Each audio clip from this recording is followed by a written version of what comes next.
Hello everybody, my name is Jia Tian. I'm 13 years old this year, and I am inside Program C of Telebort. Today, I'd like to showcase my project that I made inside Cursor AI. So without further ado, let me show you.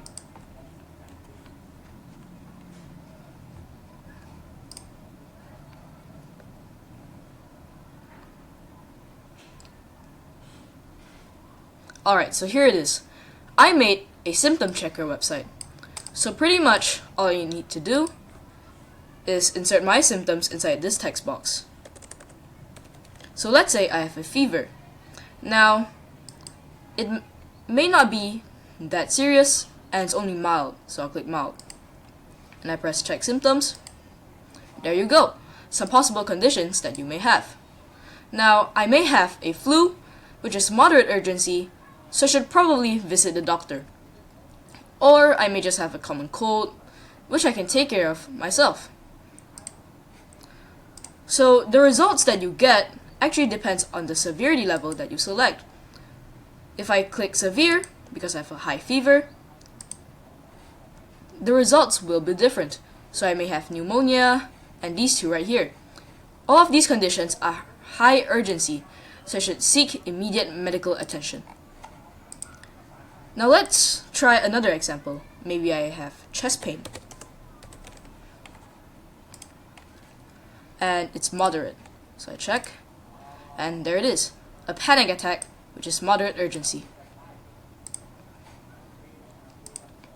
Okay, so this right here is the code inside Cursor AI.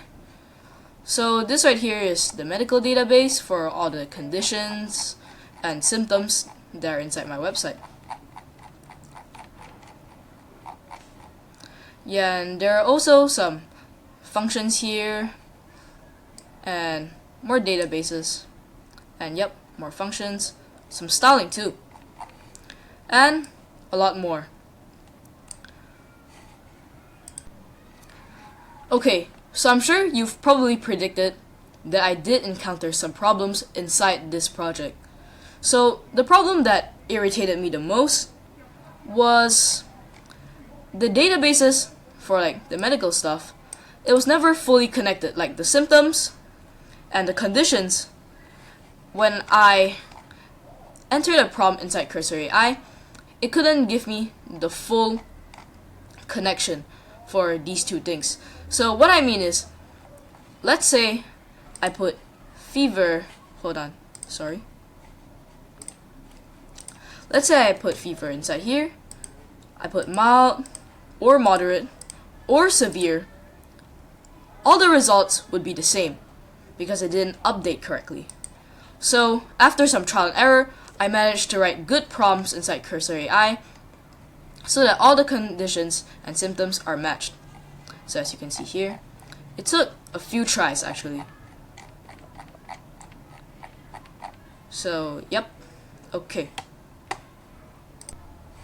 Inside this workshop, I also learned a really valuable skill, and that is writing good prompts to the AI. So let me give you an example.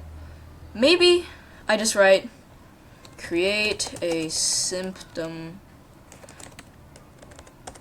checker website. If I write this, in my opinion, it's not really a good prompt because it's too broad and it'll just give you what the AI thinks a symptom checker website should be. Now, how I would write it, I would add more components and make it more specific. So I might write with a button to select severity levels. Maybe something like this. I can also add maybe a button for checking results right here, and maybe I'd want the results to be based on urgency levels.